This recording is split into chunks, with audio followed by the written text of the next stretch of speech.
Oi, meu nome é Mônica Berger, eu trabalho com literatura, oficinas literárias e sou taróloga. E eu vim aqui falar para vocês um pouco a respeito da relação, né, da literatura com a imagem, da palavra com a imagem.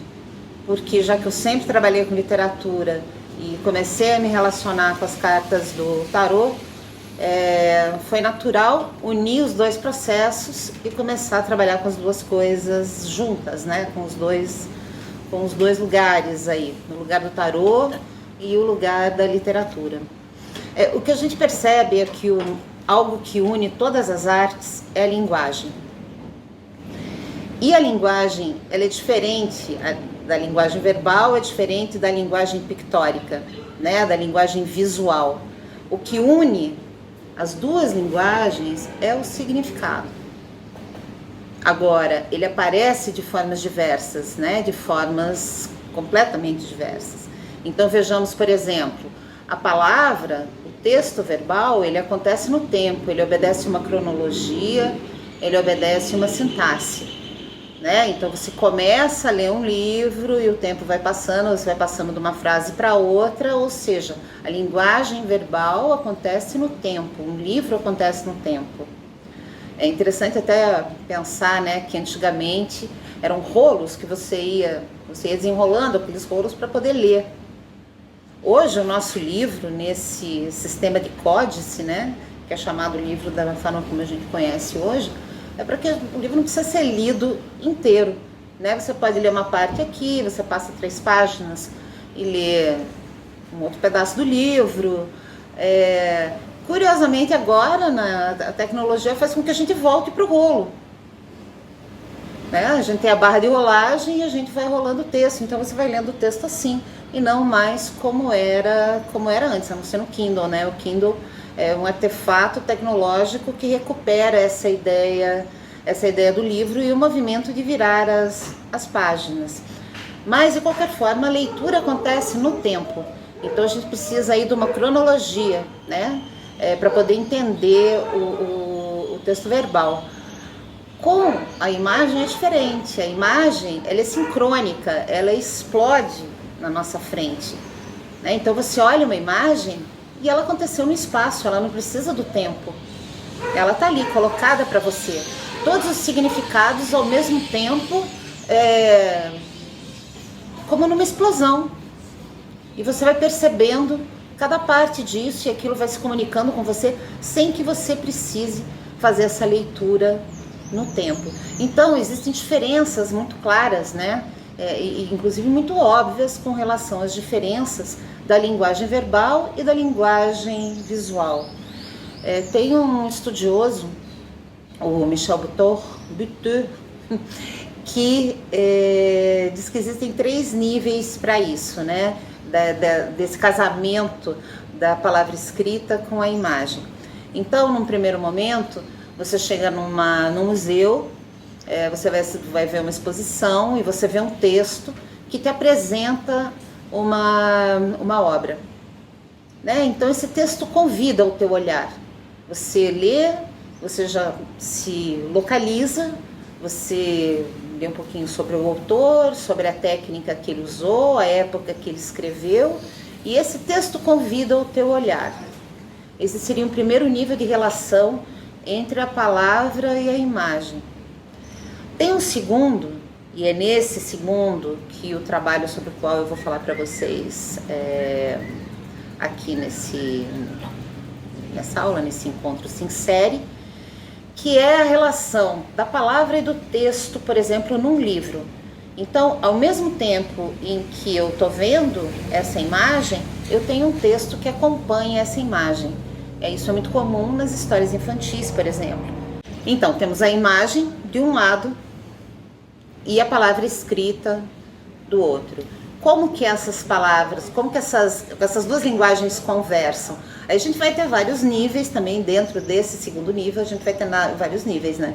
Porque, por exemplo, eu acho até engraçado isso. A imagem, ela é composta de símbolo, ela é composta de signos, ela é composta de sinais, ela é composta de índices, de ícones. E, por exemplo, você pega lá uma música do Roberto Carlos no YouTube. Você foi o maior dos meus sonhos. Aí aparece uma nuvem, né, no vídeo. Então você vê que a imagem acompanha exatamente o que a palavra está dizendo, né? Isso se torna bastante óbvio e inclusive cansativo. É interessante que a imagem e a palavra contribuam, né, de uma forma um pouco mais sofisticada uma para outra e até nos surpreendam nesse diálogo. Então esse segundo nível que o Michel Buteau né, classifica essa relação entre a linguagem escrita e a linguagem visual. Então, relembrando, a primeira parte é o museu e o texto que convida ao teu olhar. O segundo é o texto ao lado da imagem. E o terceiro seria a palavra inserida dentro da obra de arte, né? Então eu pintei um quadro e coloquei uma frase dentro desse quadro. Esse seria um terceiro nível de relação, né? Até interessante, né, contar que o Van Gogh, mais para o final da vida, ele sempre com aquela dificuldade para ganhar dinheiro, ele era um apaixonado por xilogravuras japonesas. Então ele compra uma grande quantidade de xilogravuras e algumas ele reproduz em pintura.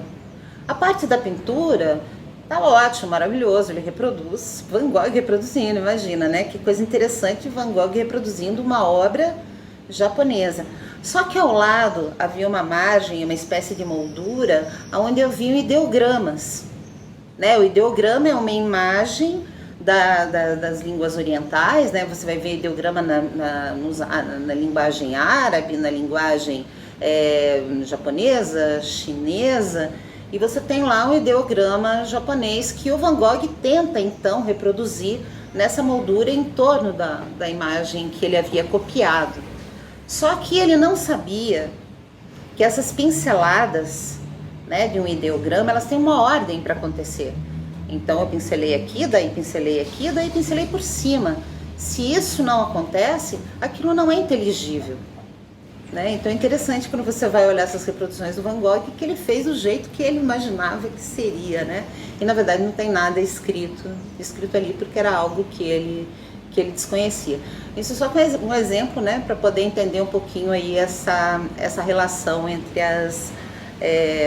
esses níveis, né, de relação entre a palavra e a imagem. Ainda com relação ao texto e à imagem, né, é possível a gente fazer uma relação de como os politeístas se relacionavam com o texto e a imagem e como os monoteístas se relacionavam com o texto e a imagem, que era completamente diferente. Então, no politeísmo, o texto acontecia em torno de uma imagem. Vamos pensar na Ártemis de Éfeso, aquela que tem vários seios, né? São duas figuras, duas estátuas bem famosas, a branca e a preta. Então são vários seios, né, pendurados aqui, deusa da fertilidade. Só que vai se descobrir depois que não eram seios, que na verdade eram testículos. Testículos que eram pendurados pelos seus adeptos, né, que cortavam os testículos quando serviam essa deusa. Então é curioso, né? Não é uma deusa com muitos seios, mas sim uma deusa cheia de testículos.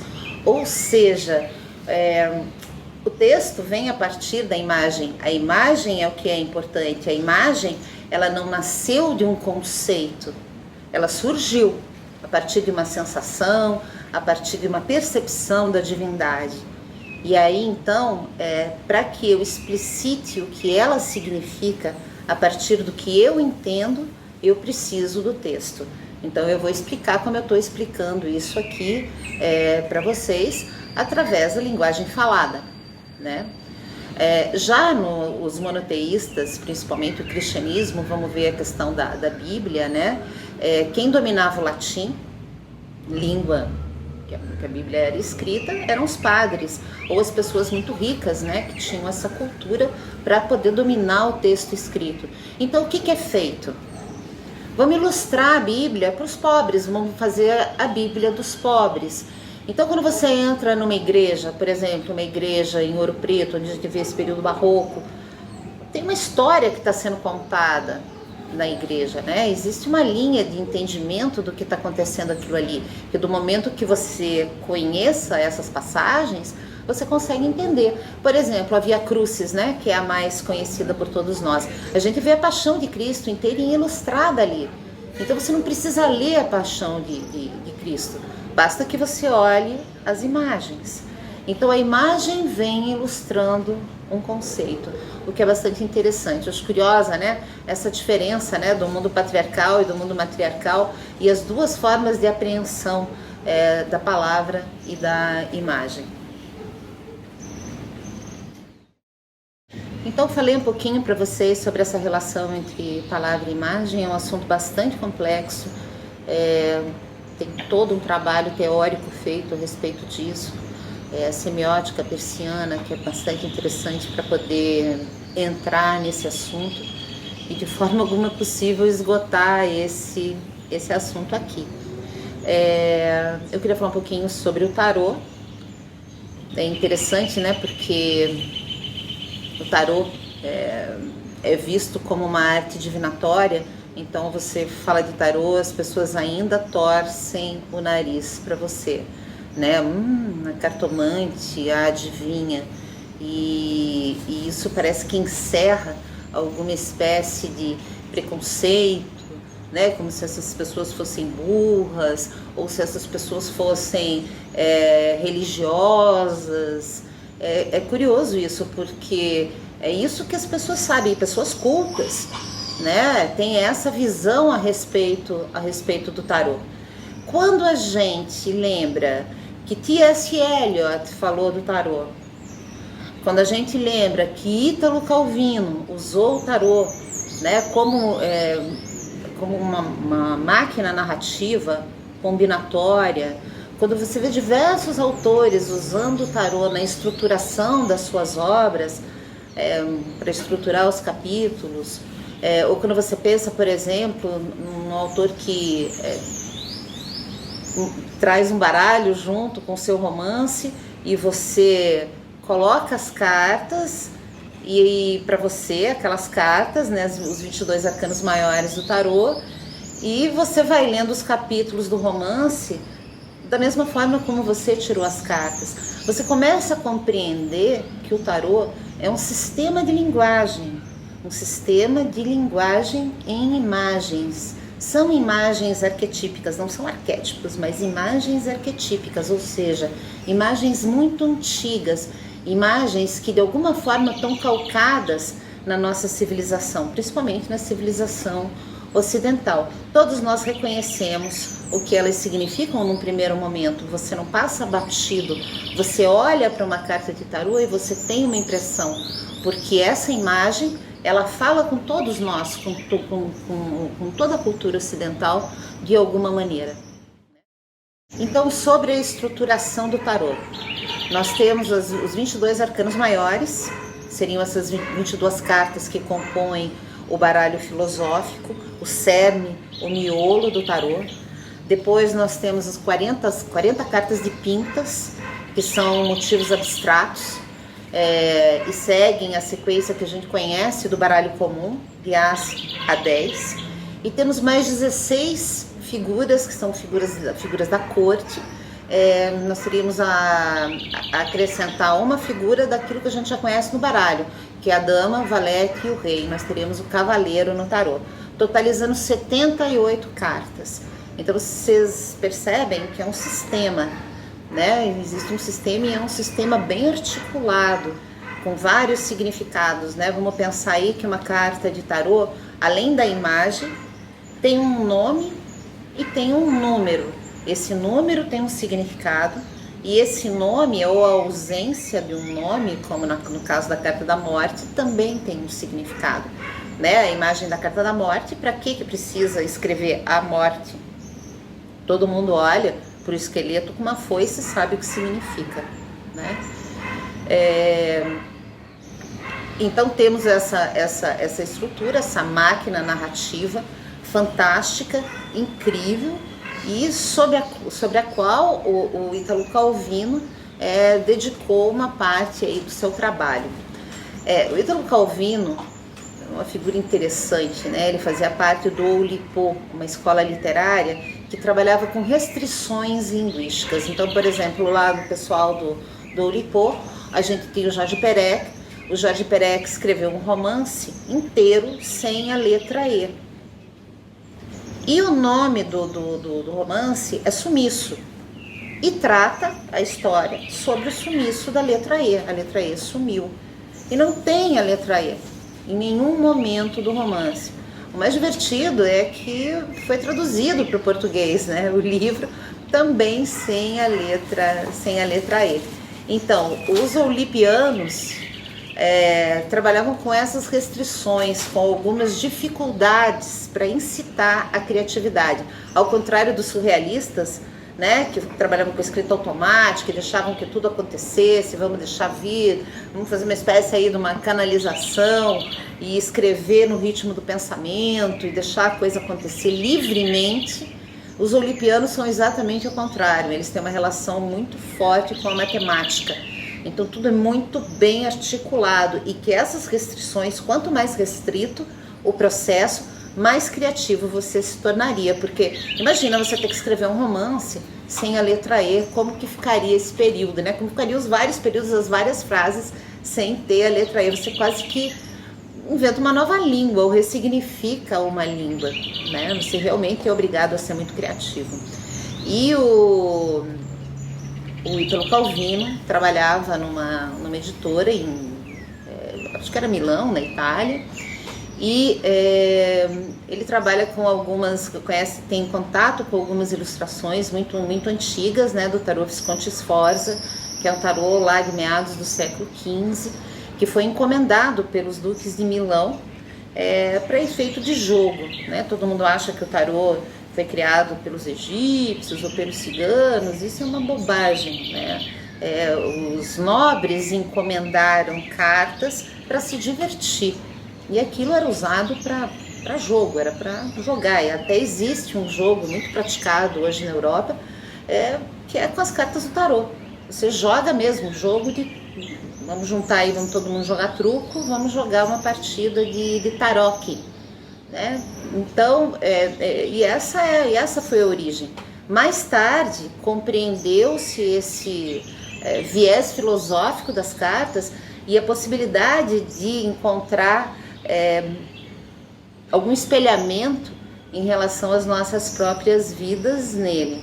Mas o Calvino não deu bola para esse lado divinatório do tarô, ele não estava nem aí com isso, né? Ele entrou em contato com as imagens do Visconti Sforza, desse tarô Visconti Sforza, que eram iluminuras, imagens muito bonitas. Ele pega o Orlando Furioso, as histórias se inspiram nas histórias de Ariosto, que tinha escrito Orlando Furioso um século depois, mas que se referia muito a esse imaginário, né, de meados do século XV. E o que o Calvino faz? Olha só que interessante. Ele coloca as cartas de maneira aleatória sobre a mesa, faz uma sequência, uma fila, e deixa que as cartas conversem com ele a partir dos símbolos que estão ali. E, tendo contato com isso, ele se inspirava e escrevia uma história na forma como aleatoriamente a sorte havia ditado, né? Então é uma forma de criação literária. Agora, ele não ficou só nisso. O que ele fez? Ele começou a criar um quadrado mágico com essas histórias. Então, ele começava uma história aqui, aqui na metade aparecia a carta da estrela, uma certa situação, por exemplo, uma mulher nua tomando um banho numa cachoeira que era vista por um cavaleiro que estava passando por ali. Aí a história continua. A história que vem de cima também passa por esse arcano da estrela, só que pegando uma outra possibilidade de significado, né? Já não é mais a situação da mulher ali, né, icônica, né, numa mulher tomando banho numa cachoeira, mas ela é pega então no seu simbolismo, por exemplo, né, da inocência ou da esperança, que são significados da carta da estrela. E ele consegue criar esse quadrado, esse entrecruzamento de histórias de uma maneira maravilhosa pro tarô, com o tarô Visconti Sforza, e publica isso. Só que antes de publicar, ele pensou, mas e se eu fizesse isso também com outro tarô, com o tarô de Marsella, que é o tarô mais conhecido até hoje, né? O tarô padrão, digamos assim. Só que é bem diferente, né? O imaginário que as cartas do Visconti Sforza remetem do imaginário que é inspirado pelas cartas do tarô de Marsella. E não sei por que cargas d'água ele emperra ali no tarô de Marsella e não consegue imprimir ritmo nas narrativas. A narrativa começa a ficar falha. E para um lipiano que trabalhava com literatura e matemática e que tinha restrições muito sérias para escrever, aquilo foi de enlouquecer, porque ele começou a imaginar esses quadrados mágicos em terceira dimensão. Ele acordava no meio da noite, ele começou a ficar perturbado, ele começou até a achar, pô, esse negócio de tarô, essas figuras estranhas, né? Estão me pegando aí, não dizem que é coisa de bruxaria, que tem a ver com adivinhação, deve ser isso.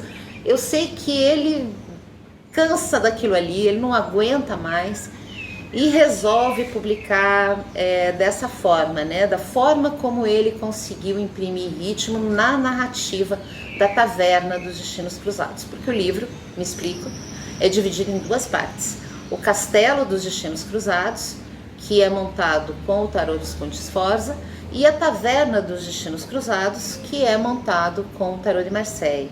E ele ainda imagina que seria interessante, seria bacana sair daquele imaginário medieval e nesse momento, ou pensando numa história no futuro, que poderia se chamar o Motel dos Destinos Cruzados, um grupo de pessoas chega num motel e tem várias histórias em quadrinhos que foram recortadas e as imagens estão dispersas e as pessoas começam a juntar essas imagens para contar as suas histórias. Então é muito bacana, recomendo a leitura do Castelo dos Destinos Cruzados. Não acredito e não considero como o melhor livro do Ítalo Calvino, mas como experimento literário e como um experimento de linguagem combinatória, ele é maravilhoso. Então vale a pena conhecer esse trabalho. Eu fiquei muito encantada com ele, sempre nessa tentativa de revalidar o tarô como um sistema de linguagem aplicável a vários universos, né? Ao universo das artes plásticas, ao universo da literatura. Eu fiquei muito feliz quando eu vi um trabalho como esse sendo realizado, que resgata o tarô, né, desse limbo, né, que ele sempre esteve, né? E é o pessoal da literatura que faz isso.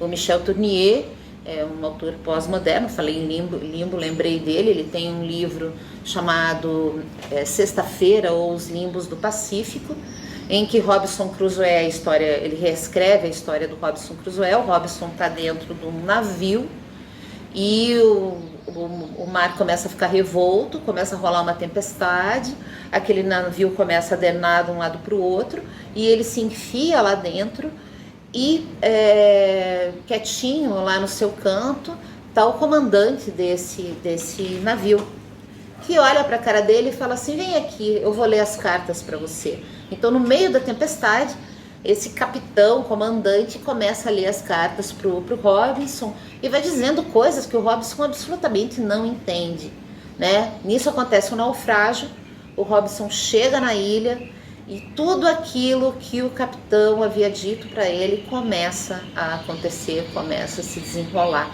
Então é uma obra muito bacana, né? Um trabalho muito bacana, né? Que você vê aí um escritor usando tarô de uma maneira extremamente criativa e criando uma releitura de uma obra tão conhecida como o Robinson Crusoe.